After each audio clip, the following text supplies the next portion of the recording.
Support for this show, Politics Done Right, comes from politicsdoneright.com, publishers of How to Make America Utopia, Take Away the Economy from Those Who Rigged It, As I See It, Class Warfare, The Only Resort to Right-Wing Doom, It's Worth It, How to Talk to Your Right-Wing Relatives, Friends, and Neighbors, and other books written by Egberto Willies. Welcome to Politics Done Right. My name is Egberto Willies, your host. Good morning, Houston. Good morning, Harris County. Good morning to the great state of Texas. Good morning to Northeast Texas, Southeast Texas, Northwest Louisiana, Southwest Louisiana, and to every nook and cranny receiving the signals from our 100,000 watt transmitter into those magical boxes known as radios for AKA the Howard Reynolds boxes. Anyway, folks, we're going to have a great show for you today. Welcome to the world through the magic of the internet, also known as the ARPANET, created by whom? We the people. Even though right now we have the plutocrats, the oligarchs, the billionaires using it to destroy our country. Yes, I just said it, to destroy our country with the magic. Well, we'll get into that a little bit later. Anyway, folks, without any further ado, let's welcome our most important parts, which is the two brothers, the geniuses in the studio. Hello. Have you seen those guys, Jack? We're still looking for them. He talks about geniuses in the studio. I've never seen like one. Gremlins or Minahoonie? Well, they're like little midgets thing, you know. I'm not sure exactly what they look like because we've never seen them. Good morning, Egberto. It is Monday morning at the radio, and you talk about the internet being used to destroy America. Facebook has become a sewer, an absolute sewer, with all these memes of Donald Trump this and Donald the greatest president ever. And, you know, people are so dang rude on there. They're willing to pop off and call names about people they don't even know. And you know what?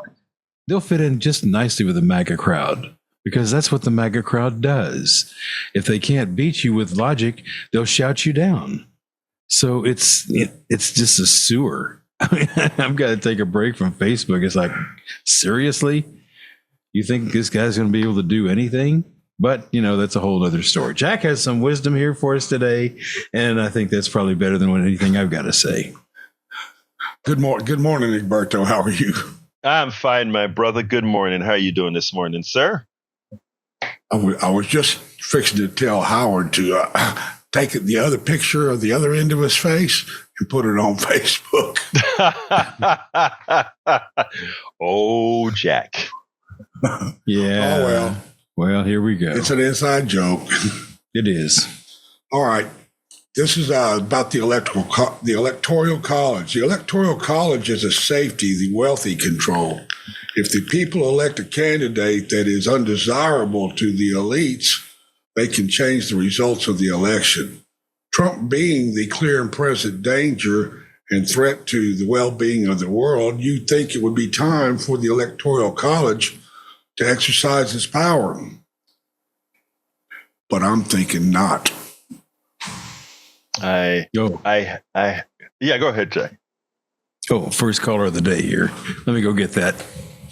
Yeah, well, you know, it is interesting, Jack. I mean, because you nailed it, and that's one of the soliloquies I have for today. I actually have it. I recorded it last night and turned it into a blog. So you hit the nail on the head, my brother. You hit the nail on the head. But what can I say? Are they going to act? No, they're not going to act. But we can wish that for once, you know, I talk about a clock being correct twice a day. That's what I'm going to mention in the soliloquy. But I think I better wait to see if I should take the call first. I don't know if it's going to be a call, but the screener is not up yet, so I don't know who it is. I imagine that will be up in the short time. But in the meantime, I want to tell folks that as Howard was saying, a lot of the internet has become a sewer, but good. There are new things coming online. And I'm still on Twitter, you know, Egberto Willies on Twitter. But guess what? I joined Blue Sky. And Blue Sky has gained over 2.5 million users since the election. So, guys, if you want to find me on Blue Sky, you can go to at Egberto Willies. That's my Blue Sky handle, at Egberto, the at sign, egbertowillies.bsky.social. I repeat, it is at egbertowillies.bsky.social. That is my handle, or that is my full link on Blue Sky, which is going to be the new competitor to the sewer a part of the sewer that Howard talked about, which is what Twitter, or X, formerly known as Twitter, has become. Well, since there are no calls yet, I prepared about a 17-minute soliloquy. So since no calls are in yet, I'm going to start with that. And you guys can give me a call after 17 minutes. But it's something I came up with, wishful thinking, yes. But you know what? A clock is right. Even a dead clock is right twice a day. But here we go. The new Trump presidency hasn't yet begun. And we can already see the clear and present danger that it is going to be. And I want to say something that I don't think I would have ever said. But it is clear, first of all, that a dead 12-hour clock, even a dead 10-hour clock, a dead 12-hour clock is correct twice a day. And I'm going to bring that analogy to the Electoral College. Just maybe, and I want you guys to hear me out, just maybe this is the time where we should use that constitutional aberration, that undemocratic aberration that the founders, for racist reasons, the founders, for the reasons of the power, keeping the elite in power, maybe it is time for us to use that institution for the benefit of us all. After all, Donald Trump, over the last few days since his election, has proven something that Kamala Harris said throughout the election, that this isn't a serious person. This isn't the knowledgeable person. This is somebody that cares nothing about systems, organizations, what will keep people moving forward. He cares nothing about that. But he told us, he said his new presidency is going to be retribution, but forget about the retribution because that affects singularly people, individuals. But when we talk about the collective, all of us, what he's proven right now is that he's willing to destroy what we have fixed since the inception of the Constitution and beyond. The election, suggesting that Chelsea Gabbard should be the DNI secretary, director of national intelligence, suggesting that Matt Gaetz, somebody who's accused of, and there's credible evidence that he participated in trafficking, had sex with a 17-year-old, is probative. Defense Secretary Pete Hegseth, thinking that somebody so incompetent and such a person devoid of morals could be selected as the defense secretary. And more importantly, for the director or the secretary of the Human and Health Services, the Health and Human Services, to be Kennedy, Robert F. Kennedy, someone who doesn't believe in vaccines, someone who has such out of scope beliefs in science. And look, the guy does believe in some good things, that the big pharma is terrible. All of those things are true.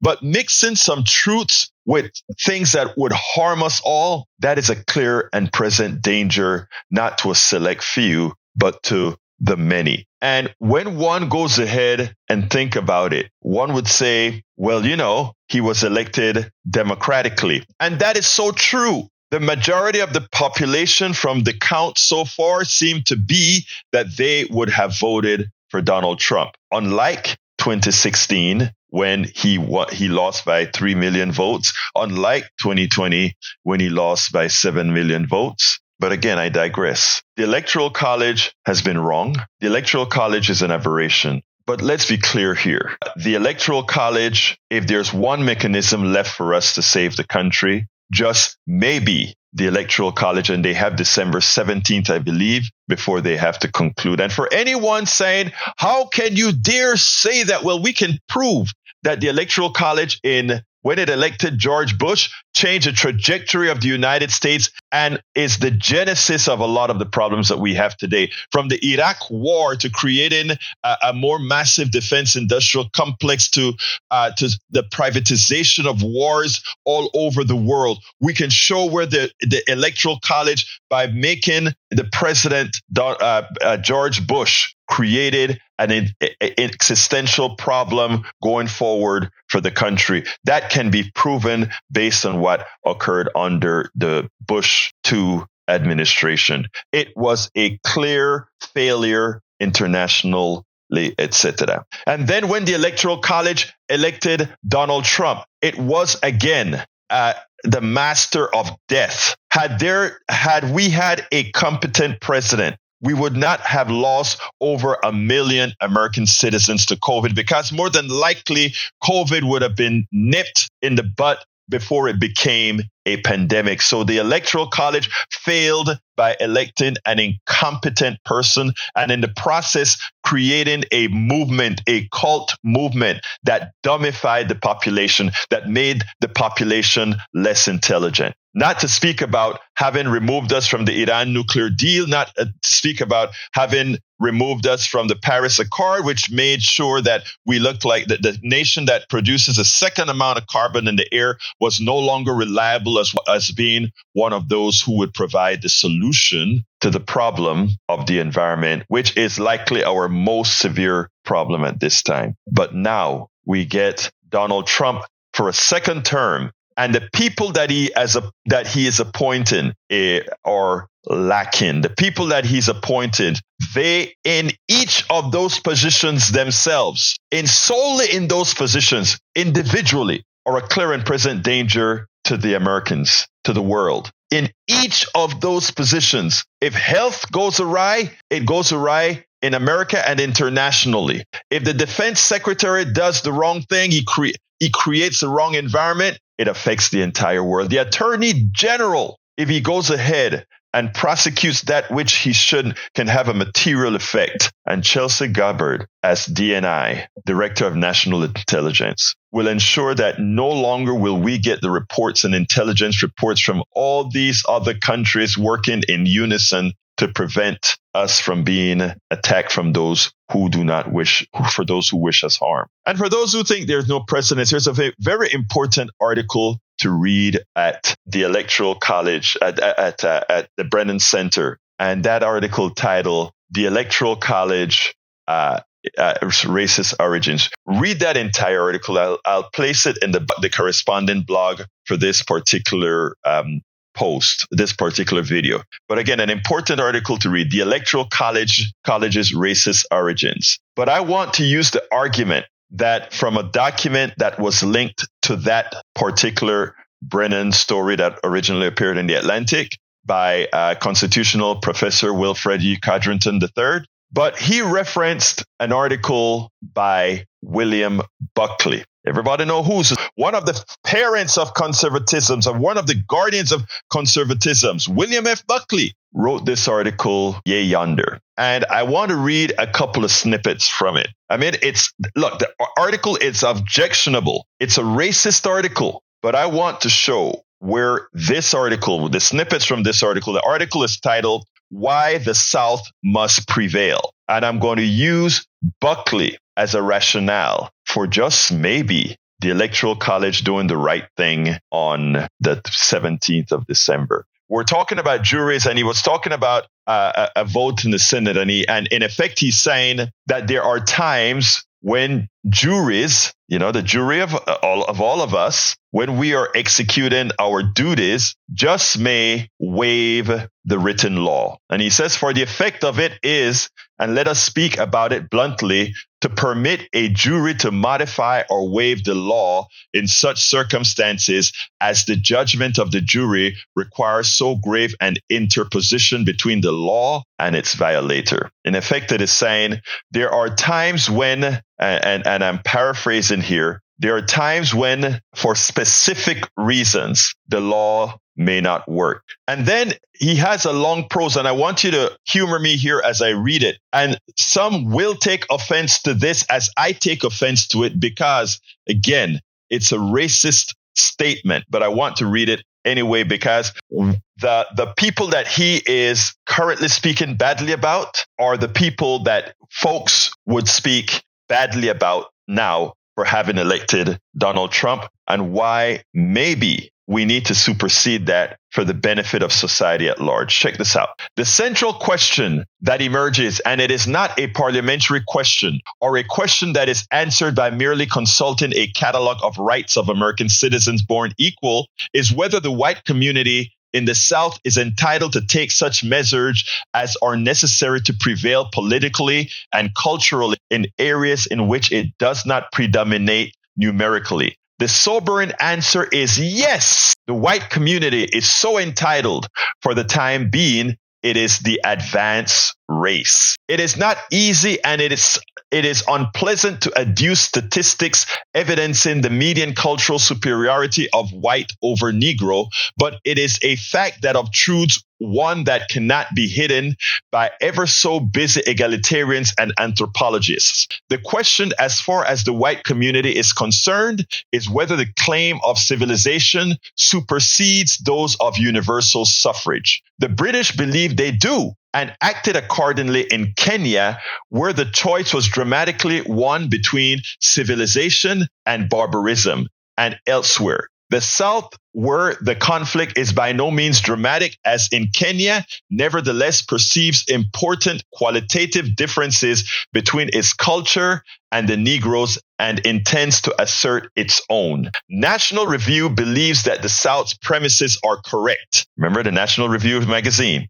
If the majority wills what is socially atavistic, then to thwart the majority may be, though undemocratic, enlightened. It is more important for any community anywhere in the world to affirm and live by civilized standards than to bow to the demands of the numerical majority. Sometimes it becomes impossible to assert the will of a minority, in which case it must give way and the society will regress. Sometimes the numerical minority cannot prevail except by violence. Then it must determine whether the prevalence of its will is worth the terrible price of violence. So that sounds harsh, and it is harsh because it doesn't go into the true narrative of the Western world going into Kenya and who are really the barbaric ones. Doesn't tell you. And just as it talks about the civilization in the United States, it doesn't really say who is the barbaric ones, one who maybe the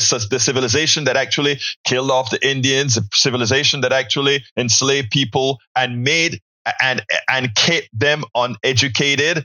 So there's a whole lot of narrative that isn't saying there, but we're just looking at this not from an emotional point of view, but a literal point of view. Now, he does end with an interesting statement that I guess softens it a bit. He said the South confronts one grave moral challenge. It must not exploit the fact of Negro backwardness to preserve the Negro as a servile class. It is tempting and convenient to block the progress of a minority whose services as menials are economically useful. Let the South never permit itself to do this. In other words, you don't want to keep down people just for financial sake. So long as it is merely asserting the right to impose superior mores for whatever period it takes to effect a genuine cultural equality between the races, and so long as it does so by humane and charitable means, the South is in step with civilization, as is the Congress that permits it to function. I mean, in effect, he's saying,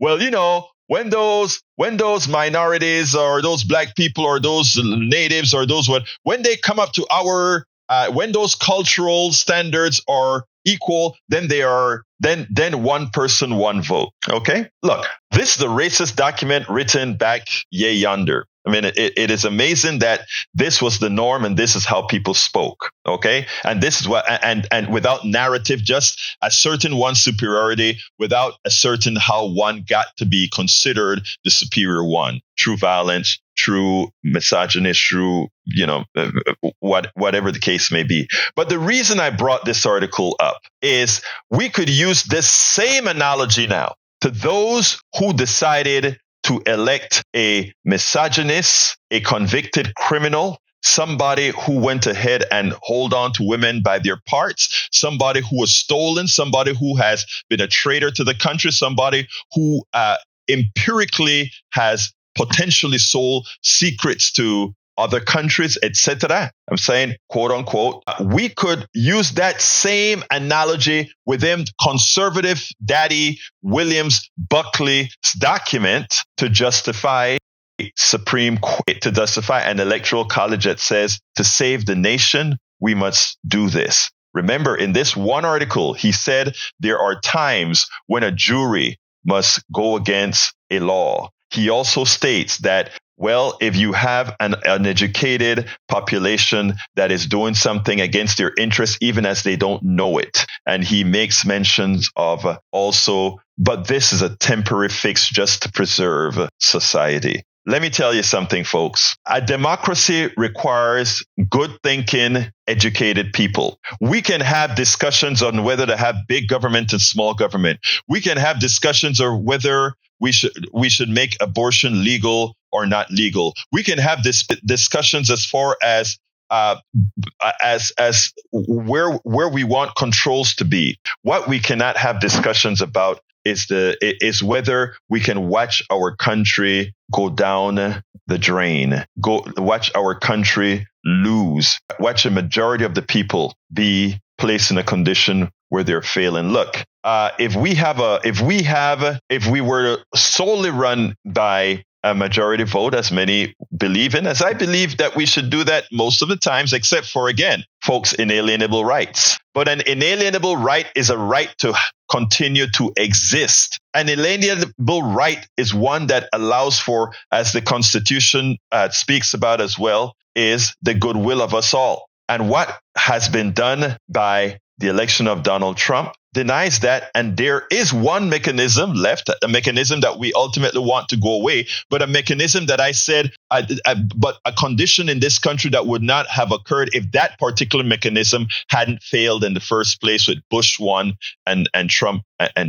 Bush 2 and Trump. That mechanism laid the foundation for what we have today. So to use that mechanism to save the country, maybe that's deserves some thought. If we have 10 bushels of corn and the population is uneducated and some people are still left marginally hungry but survivable, and we say, no, we cannot eat this bushel of corn, because if we eat this bushel of corn, we don't have corn for the next year and the next year, etc. And the uneducated person would be like, I'm hungry right now. I want to eat that food right now. They don't see the reason that eating that corn right now will ultimately kill civilization altogether. That is why we need at times corrective measures. And this just may be time in the history of America where that corrective time is needed. I would love to hear your thoughts. And that was my soliloquy that I did yesterday about the Electoral College. Of course, it is wishful thinking, but the state that what I want folks to, and by the way, the telephone number is 713-526-5738, 713-526-5738, extension numero 2. 713-526-5738, extension number 2. One of the reasons that I did that, I kept on thinking, and as I saw all these things that Donald Trump is doing, all I could say is, my God, but he's the elected president now, and he can do as he pleases. And the other thing is watching all those senators. I have some other clips that I'm not going to show here, but you can go to politicsdoneright.com/newsletter to see them if you're interested, where you just see all these senators coalescing. All of them are saying, oh, Matt Gaetz doesn't stand a chance of winning the election. Really? I mean, not winning the election, getting his nomination being successful. Really? That's not what I see. I heard Mullen on TV yesterday saying otherwise. I see a lot of these senators showing that they will continue to cower to Donald Trump. So I am not sure if we are not about to see a Kennedy as director of the Health and Human Services department, which handles Medicare, Medicaid, medicines, and all these different things. So for those of you who are on all these different programs, and that's a large percentage, if not most of the most of the populations when you count medicine and food and drugs and all that sort of thing, we are in a position now where it's a clear and present danger. Donald Trump, in effect, he's in power, and he's showing that he doesn't really give a damn. He doesn't really give a damn as far as what he's going to do. Anyway, folks, again, una vez más, before I move on to the next subject, do you want to make any comments on this? 713-526-5738. I thought I would have heard a whole lot more response to the commentary here on this one. 713-526-5738. It's amazing. Now, the other topic that we have to cover today is about Rahm Emanuel and becoming the folks are trying to make him the chair, or suggesting that he becomes the chair of the DNC. No, thank you. But we'll talk about that after I take that call that's about to come in. But anyway, folks, did you hear the soliloquy? Give me a call. 713-526-5738, extension number 2. 713-526-5738, extension number 2. Come on in, Bart. Good morning, sir. Good morning, my brother. Talk to me. I was just going to tell you, be careful if you kick Matt Gaetz out of there, you're going to get Ken Paxton. I wouldn't mind having Ken Paxton in either. Look, let me tell you this, okay? I think, first of all, Ken Paxton is just as bad as Matt Gaetz. I mean, they both have their where they've sexually abused women. They have, you know what I find ironic, Bart? How come so many of the people that surround Donald Trump are misogynists and sexist and abusers of women? Do you have any idea why that's the case? I don't know. Probably the same reason all the Democrats are pedophiles. Really? Last time, which Democrat is a pedophile again, my brother? Hillary Clinton, Bill Clinton. Okay, I see. I see. You've been reading the right wing rags, but that's okay. We'll talk another day, Bart. But thank you for suggesting that Paxton may. Go ahead. If you guys if you hadn't cheated in the last election, you'd be in the last 2 months of Trump's term. Cheated. You know what is interesting, Bart? I know that I can't take that out of your mindset. I don't know what it is in your mind that evidence doesn't work. But I tell you what, the one thing that you do for me when you call with a lot of the nonsensical thing is it exposes what the fight is going to be about. But thank you so kindly, my brother. You have a wonderful. Still counting votes in California 2 weeks later. Again, there's no magic about that. Why do you? I tell you what. Let's use this as an example. Audience, I want to show. Wait, hold on, Bart. I wanted to give the audience an opportunity to show how conspiracies are built. Your concern is that they're still counting votes in California. Is that a concern? Yes. Why are they still counting votes? Did you do an investigation as to why they're still counting votes? I don't know. There is no reason for it. But you made it seem as if it's a conspiracy. No, the last day the reason they're still counting votes are several, right? One, some of it is done manually. Again, there are things like provisional ballots, but also the last day for you to send your mail-in vote is on election day, and the mail can take up to 7 days to get to you, right? And when that mail gets to you, it also has to be processed, opened from the envelopes, validated, and that's why it takes so long. There's no there, and this is the same thing that occurs in Pennsylvania, and the same thing that occur in red states. So because red states are not contentious, you don't have people in that are Democrats saying, "Why are you still counting votes?" But when it comes to the other states, you guys try to make it a conspiracy. Kind of silly. But Bard, we'll talk another time. Let's go to Gwen. Come on in, Gwen. Hi, good morning, dear. How are you? Good. I am doing fine, my sister. Talk to me. Well, first of all, I'd just like to thank you for being the voice of reason. And I'm sitting out in my car right now listening to you. I just moved, nothing's hooked up at my house. So I'm sitting out having coffee and listening to you. I'm very sad for America and for the world about this. I don't think people know what they're in for. A lot of people that voted for him, I just don't think they have any idea what they're in for.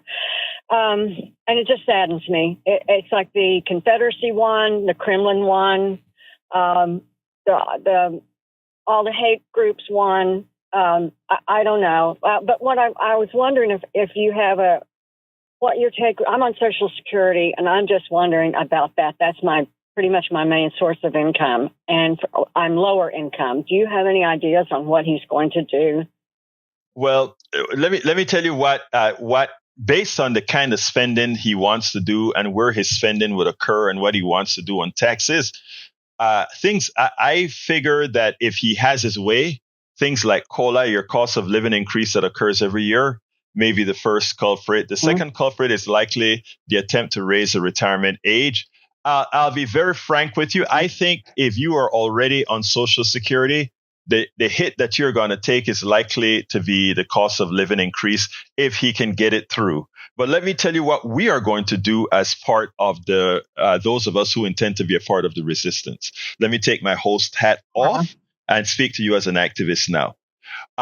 What we're going to do is turn you, my dear Social Security recipient, into the biggest army against anybody attempting to touch your Social Security. Let me give you some history here, okay? Back in when Bush got elected the second time around, his goal was to privatize Social Security, and he thought he had a mandate just like Donald Trump had a mandate. Let's recall, Bush 2 did not win the popular vote the first time he ran. So he was a crippled president, and he was always concerned about not being able to have that mandate. But his second time around, he beat John Kerry, and he actually, just like Trump did this time around, his second time around, he won the popular vote. And he goes out there, and the first thing he sang was, "I have a mandate." And he had the media singing that he had a mandate. He had Democrats talking about him having a mandate. But his biggest mistake was to try to touch Social Security.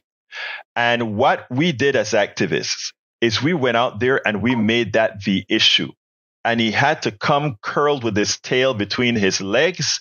He couldn't touch Social Security. And that is what we intend to do with Donald Trump. With Social Security, we intend to do, and the reason that is going to work is the amount of people on Social Security. The problem that we're going to have with him, however, is healthcare. Because right now, the narrative and the lies that they're telling in healthcare is to make one believe that socialized medicine or medicine for all is somehow something that people don't want. It's a lie. We are working. In fact, I had a call yesterday with an activist group that we're working. Actually, it's not an activist group. It's a conglomerate of groups getting together to pull the narrative away from the establishment Democrats, because they're a problem. Establishment Democratic machine is a problem. They are not pushing for the kind of healthcare America needs. And we're talking about strategies that will be used to get people engaged and be a part of it. So what I want to tell you is this. We can be sad about this election. Yes, let's be sad about the election, but let's be positive about this bringing us together to work for a solution. Democracy is not something that you vote for one time and it's in existence. It's something that you always have to fight for. And I want you to rest assured, you calling in, you're doing your part.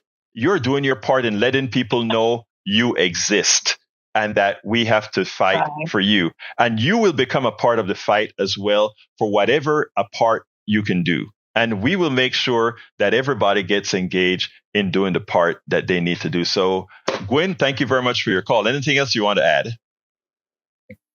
No, just that. Thank you for your service. I greatly appreciate it. Thank you. You have a wonderful day, my friend. All right, let's go to Brother Ray. Come on in, Brother Ray. Yeah, Berto. Thank you for your thoughts earlier on that monologue that you had actually recorded. It is wishful thinking, but unfortunately, I sat here and watched Joe Biden, sit in the chair across from, Donald Trump, just like it was business as usual, and you, as a person who votes Democrat, in the progressive wing of life, you hope that these people would try to pump the brakes and use the institutions they still have while they still have them.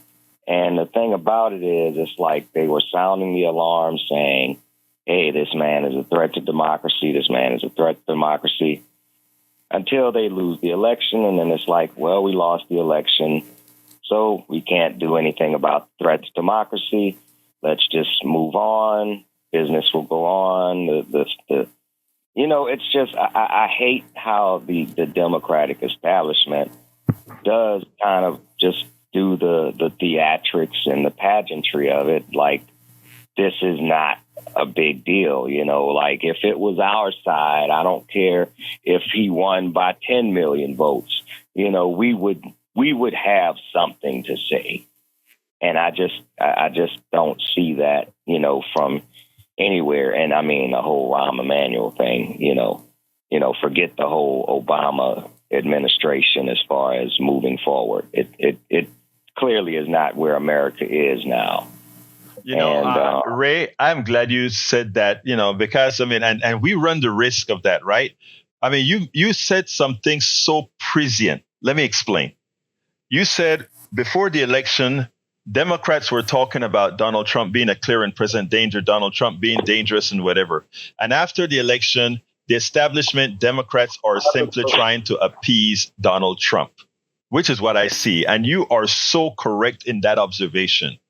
Right. And you say it's like business as usual. He comes to the White House, he shake hands and like it's buddy. That's not how you treat a clear and present danger. And not only that, you don't treat a clear and present danger who used the techniques that he used to win. You don't treat it that way. You find some other way to show that we got to get up there and work. And Ray, that is some of the things that we spoke on the call. I'm not going to name the name of the representative right now because I want to make sure I get all my facts together. But there is this one state program for healthcare that we're talking about, and a prominent someone we would have considered a progressive Democrat came and spoke in Chicago yesterday. And as soon as the talk was over, I got a text from the president of one of these organizations. He's like, I can't believe she said that. This is a disaster. We almost had 3 states ready to go, and she didn't mention it once. I'll go into that in detail in some other broadcasts. And what I told him was, look, these are people starting to fall into line now that Donald Trump has won. And we are not, those of us, let me take my host hat off now. Those of us in the activist community, in the progressive activist community, cannot allow that to happen. Within now and the next 6 months, we have to grab the mantle, because we are not going to let the Rahm Emanuels of the world make deals with the Trump half of the plutocracy to continue to screw the working class, because that's all that's going to happen, Ray. I think you nailed it. How is this big threat suddenly kind of okay? You know what I mean? It's not. So, Ray, there's a lot of work to do, and you have to be a part of it. And anybody listening to my voice right now, you got to be a part of it. Anything else, Ray? I got my lines full. Well, for all the MAGA people out there, I'm just saying Donald Trump right now is in his, I call his Bruno Mars era. So, this pick with Matt Gaetz, the child molester, I call him, because that's rightfully the title he deserves. Mm-hmm. It's just a big middle finger to all of the progressives and saying, y'all say I'm corrupt. I'm going to show you. Don't believe me? Just watch. And you know what? Let me tell you why I keep that relationship with MAGA. They will be on board with us in the next few months. A lot of them going to be on board with us in the next few months because they're going to see, not all going to wake up, but quite a few are going to wake up. But Ray, got to go, my dear brother. See you at 3 if you're there. All right, brother. Take care. All right, let's go to Dale. Come on in, Dale. Yes, sir. Yes, sir. I have 2 points that I want to make. The first one is I heard Secretary Blinken say he's going to push every dollar out to Ukraine this morning. But the problem with the Democratic Party, where I see it is, currently approximately 40% of the people in prison are Black people. Their status has not changed for a long time, and they have not invested to change their status. So why should, this is my question to you, why should poor, even white, poor Black people for Democrats, they talk about minimum wage. You can't live by minimum wage, but they don't never talk about transformative solutions to change the status quo. Second comment that I want to make is in regard to the election, disappointed. But the fact was that Kamala Harris was talking about the economy, which has been hijacked, whether true or not, by the Republican Party. But she never really emphasized the criminal history, and the insurrectionist history of Donald Trump. So she moved from talking about really emphasizing his rap sheet in the state of economics, another issue. I think probably that has killed her possibility of winning. That's my comment, and I will listen to you. Thank you. Okay, Dale, let me answer the first question about the Blacks in prison. Okay, the Black problem in America, it's not only the Black problem, the indigenous problem, but people of color problem has, a lot of people like to put that on Republicans. I don't do that. The difference between Republicans and Democrats really isn't racism. Okay. There's the same amount of racism that occurs in the Republican Party occurs in the Democratic Party. And I've given stories, I've written blogs about that and all the progressive activities that I have. So racism is a human problem, not a party problem. And the difference between how the Republicans Go ahead, Dale. What's that? I didn't say racism definitely, is very pronounced in the Republican Party, but I didn't say, I'm talking about economics. I know. I wanted to get there because you started the discussion with Blacks in prison. So I wanted to, and you said that in effect that you don't see that the Democrats have done anything on that issue. And then you brought it to economics, assuming that a lot of that occurs because of economic reasons. And I just wanted to sort of lay a foundation before I answered the question in detail. Okay? Good. All right. So my point is, for those who are sitting down there thinking Democrats not racist, Republican racist, that's the wrong context altogether. The difference in how these two parties handle race is that Republicans don't give a damn about it. Okay, they don't care about you. They talk about no identities. In effect, let it flow. Let whatever flourish. Okay.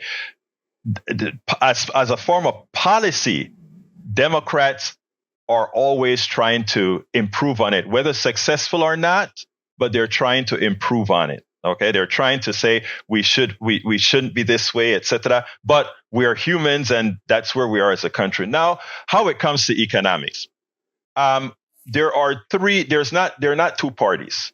There are three parties in this country. There is the progressive wing of the Democratic Party. There is a neoliberal party.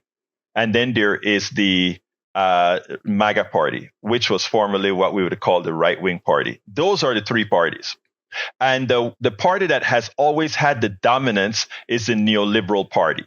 All right. And the neoliberal party is comprised of Democrats and Republicans alike. And if you've read my blog where I talk about the rails, when we talk about there's a left rail and a right rail, that means nothing to me, because if you're talking about the left rail and the right rail, what's really happening is these rails are going in the same damn direction, right? What we need to talk about is the derailment. What real progressives are talking about is a derailment that's needed, a change in direction that's needed. And you are so correct when you say, well, Democrats have not fulfilled these missions, and you can't solely blame that on Republicans. You have to look at the Emmanuels of the world. You have to look at a changed Obama of the world, who, when got into office, and I'm not going into the reasons why, but after going into office, a lot of things that one would expect a progressive to do was actually attenuated. So it's deeper than that. What we said going forward is that progressives stayed quiet this election cycle. We didn't bother Kamala Harris when she went ahead and posed it up to Cheney. In fact, I wrote blogs saying, okay, so kind of supporting it, tacit support.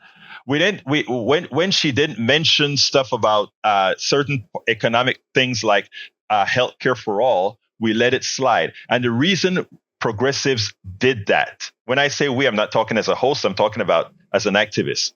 When we did that again, what happened was we didn't want any loss in the Democratic Party to be attributed to progressives. In other words, progressives from AOC to Bernie, everybody played ball. They played ball with the neoliberals, and the neoliberals lost. When Biden ran as a progressive, and take a look at how Biden ran. I want you guys to see how he ran and what he did. Biden has been the most progressive president since Roosevelt, bar none. Okay? Just to mention. Go ahead, Dale. Everything, rotates around economics. The economic standing of, for example, African Americans who really were the springboard for his nomination, what have you, has not changed. Of course, you can have, make statements being liberal or progressive. As you said, Obama, Clinton, Biden, the status quo of minorities who have been the backbone of the Democratic Party remains the same. The schools are rated F. They live in the ghetto, crime-infested area. The U.S. spends billions helping other people, Israel and Ukraine. If they spend a fraction of that one to transform these communities in once and for all, they could have done it.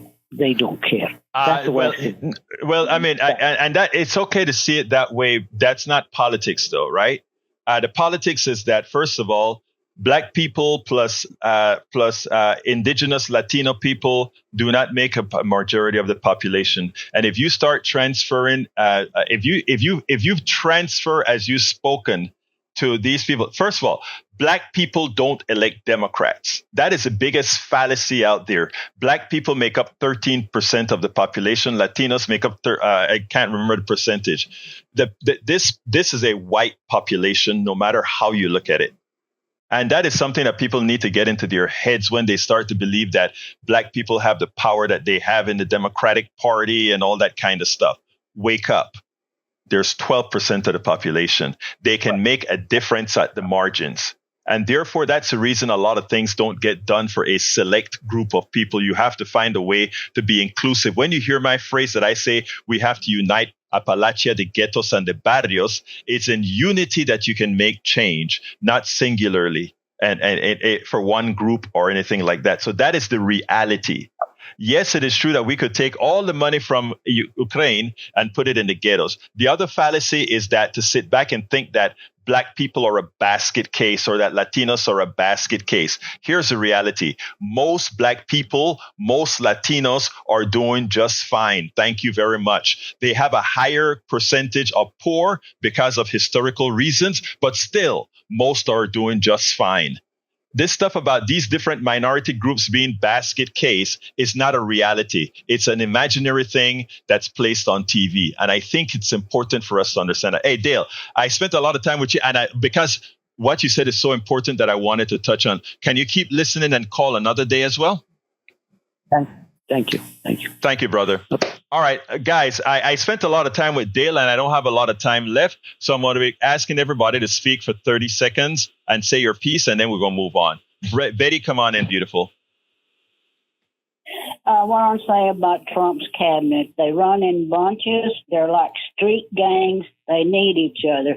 They are not men because of the life they live, and they're not true to themselves. Trump is a white tornado. This little girl, he is a white tornado. This little girl and half America is singing, we're in trouble. Somewhere, we are singing somewhere over the rainbow.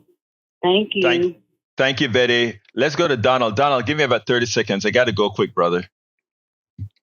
Yes, sir. So you want good morning. You want the Electoral College not to vote the way they're supposed to, correct?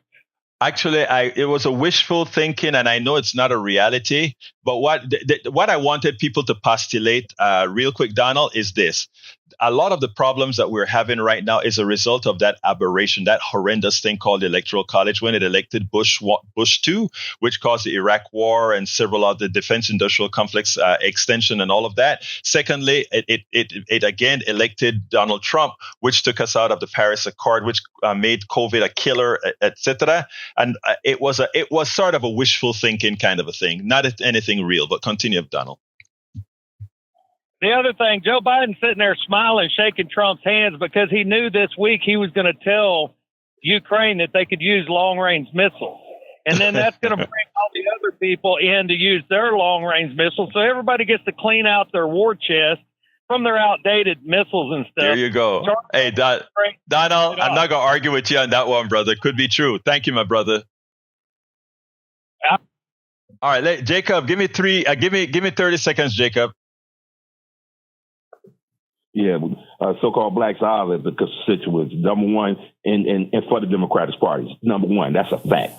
And the immigrants, the legal immigrants, they mad. They sweating because they got to go. The gay people, the progressives will never win this country. You can take that back to where you come from because that is not going to happen on this soil. I'm sorry. And the Chicago politicians, they play politics and they win. That's Emmanuel and Obama and them. The rest of we the ones got the senators and all that because we know how to play the game.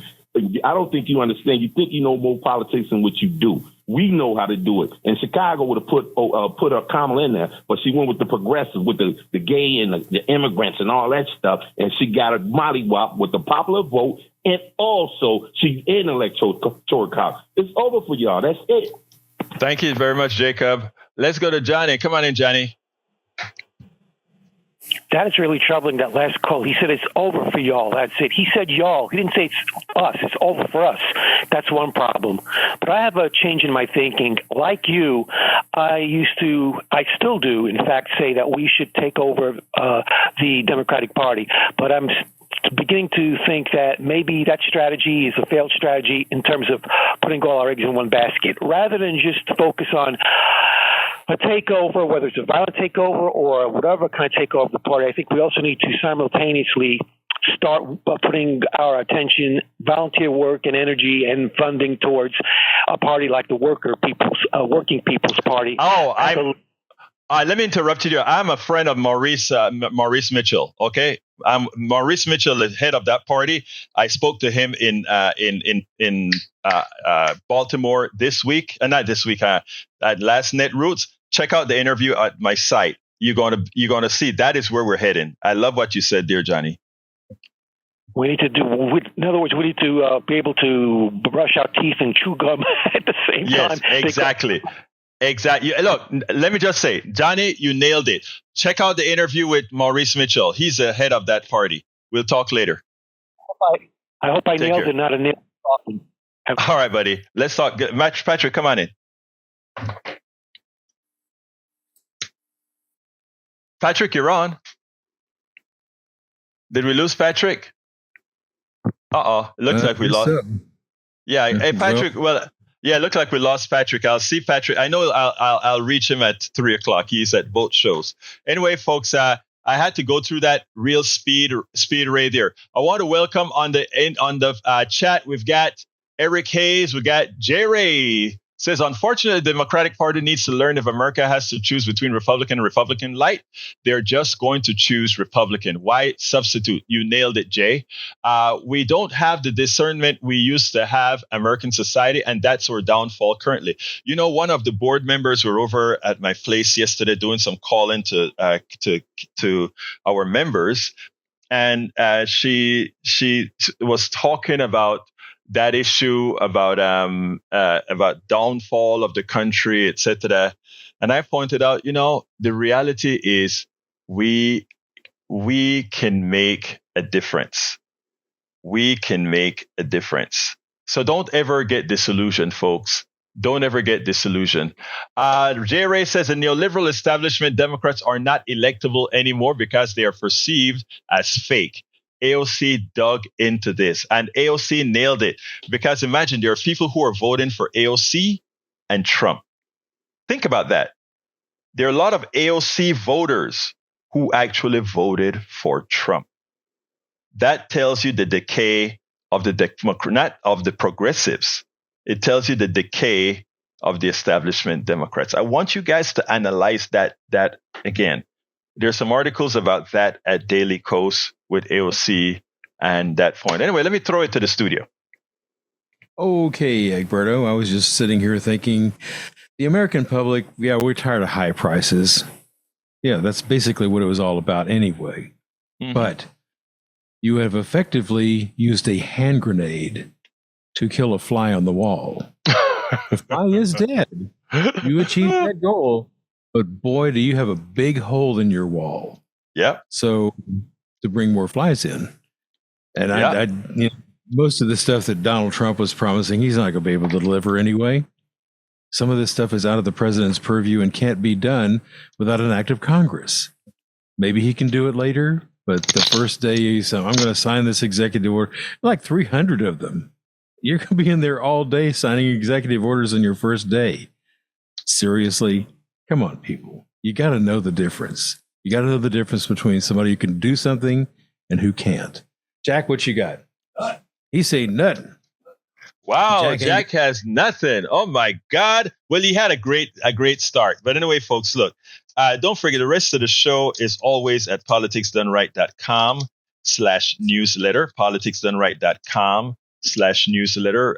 Remember, no matter how many calls we get, we make sure to prepare a full show that you can go and always get to. Anyway, folks, politicsdoneright.com/newsletter. Love you all. My name is Egberto Willies. This is Politics Done Right. And you guys know how I end this baby. I am what?